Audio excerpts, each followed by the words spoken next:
बुलढाणा जिल्ह्यातील भेंडवळ येथे 350 वर्षाची परंपरा असलेली घटमांडणीची भविष्यवाणी आज पहाटे जाहीर करण्यात आली। या भाकितानुसार देशावर नैसर्गिक आपत्ती येण्याची शक्यता असून युद्धजन्य परिस्थिती निर्माण होऊन अर्थव्यवस्थेवर परिणाम होऊ शकतो असा अंदाज व्यक्त करण्यात आला।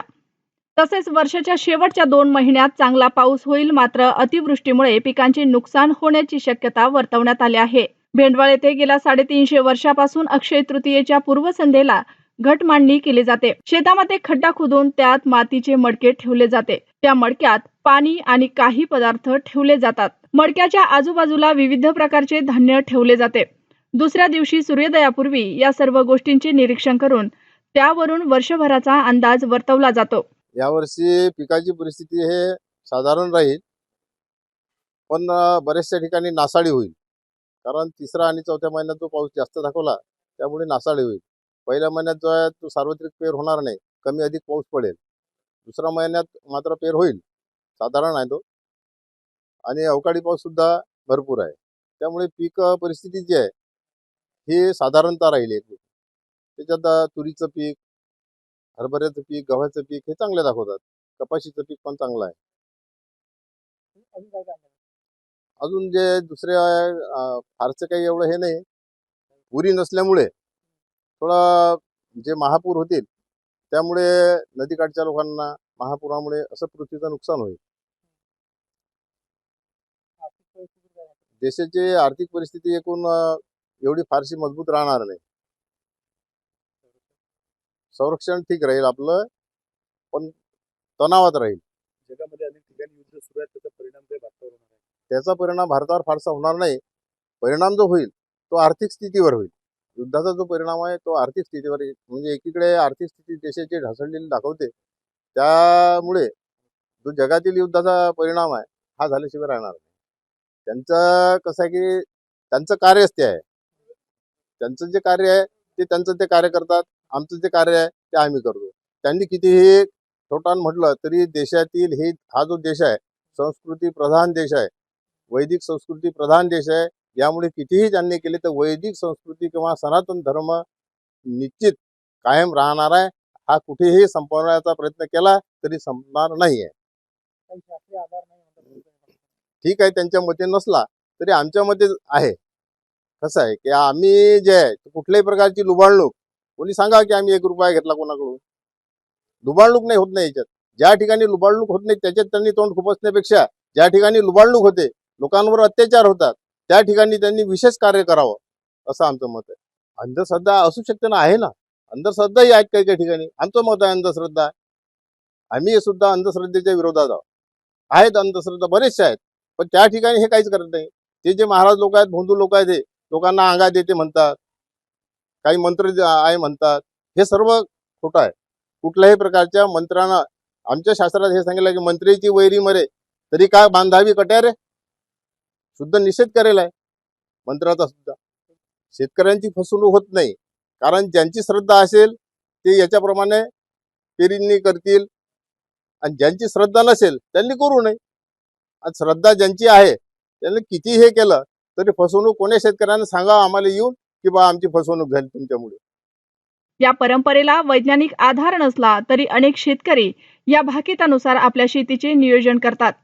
दरवर्षी मोठ्या संख्येने लोक हे भाकीत ऐकण्यासाठी येथे उपस्थित राहतात। 350 वर्षापूर्वी चंद्रभान महाराज यांनी या परंपरेची सुरुवात केली होती। आजही त्यांच्या वंशजांकडून ही परंपरा जोपासली जात आहे। मी निमगाव येथील सुशिक्षित असून मी ग्रॅज्युएट आहे।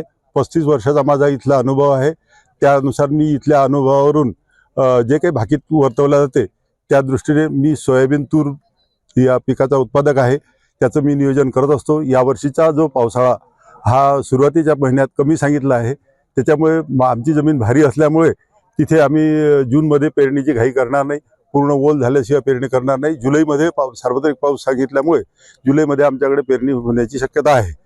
तसंच मागचा पाऊस अवकाळी पाऊसही जास्त सांगितलेला आहे, त्याच्यामुळे आमचे जे पिकं येतात सोयाबीन, तीळ, ज्वारी, बाजरी या वेळेला जर पाऊस असला तर त्याचं नियोजन करणं हे अत्यंत आवश्यक झालेलं आहे। तुम्हाला किती दिवसापासूनचा हा कसा अनुभव 35 आहे? वर्षापासून रेग्युलर येतो मी। किती प्रमाणात त्याचे अंदाज काही ठरतात? एका वर्षीचा तुम्ही अनुभव सांगतो की त्या वर्षी उत्तरा नक्षत्रानंतर भरपूर पाऊस पडेल असं सांगितलेलं होतं. माझं त्यावेळेला भरपूर सोयाबीन होतं. मी सोयाबीनच्या रांगा लावायच्या ऐवजी त्या झाकण्याचा व्यवस्था केली आणि माझ्याच गावात 2-2 एकराचे 2 कास्तकार होते. त्यांचं सोयाबीन पहिल्या दिवशी थोडंसं पावसात भिजलं, दुसऱ्या दिवशी त्यांनी गंजी उघडली. त्याच्यावर इतका पाऊस झाला की त्या 2 एकरातलं सोयाबीन त्यांना 2-2 क्विंटलही हातात आलं नाही.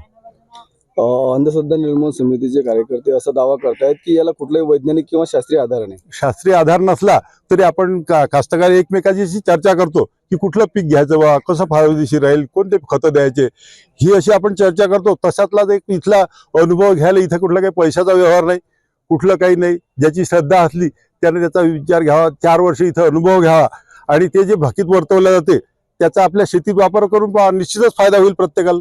यावर्षी कसं भागीत वर्तन? यावर्षी असं वर्तवलं आहे की बा सुरुवातीच्या महिन्यात पाऊस कमी, म्हणजे पेरणीच्या वेळेला थोडंसं काळजी घ्यावं लागेल. नंतरच्या वेळेला पिकाच्या वेळेला जास्त पावसामुळे आपलं पिकाचं नियोजन करता येईल. मका हे पीक आहे की ते जास्त पाऊस असला तरी नासाडी होत नाही, त्याचं थोडंसं क्षेत्र वाढवलं पाहिजे. किंवा सोयाबीनच्या 2 वेगळ्या व्हेरायटी पेरल्या पाहिजे. कमी दिवसात येणारी थोडीशी आधी येऊन गेली तर तो बचाव होईल, किंवा आधी पाऊस होऊन गेला नंतरची लांब येणारी व्हेरायटीत जास्त उत्पादन आलं तर ती फायद्याची राहील. आणि एक आधी आतापासून प्लॅनिंग ठेवायचं की आपलं सोयाबीन जमा करून किंवा कुठलाही पिकाचा माल त्यावेळेला जर पावसाचं प्रमाण राहील तर तो आपण लवकरात लवकर जमा करून ताडपत्रीखाली झाकून किंवा त्याची मळणी तातडीने करण्याची व्यवस्था करावी बस. आणि जे आर्थिक बद्दल जे सांगितलेलं आहे, आता अर्थव्यवस्था ही 50% अजूनही कृषी प्रधान याच्यावर अवलंबून आहे, कृषी उत्पादनावर. आणि उत्पादनात घट आली म्हणजे त्याचा ताण येणारच आहे, आणि उत्पादनात घट आली म्हणजे कास्तकाराला त्याचा थोडासा झळ बसणारच आहे. त्यातल्यात जो ज्याचा बचाव होईल तो होईल. अशाच महत्त्वाच्या बातम्यांसाठी आत्ताच OTT न्यूज चॅनलला सबस्क्राईब करा आणि फॉलो करा. Shridhar Dhage Patil, Buldhana. Follow Use, OTT News. Thanks for watching.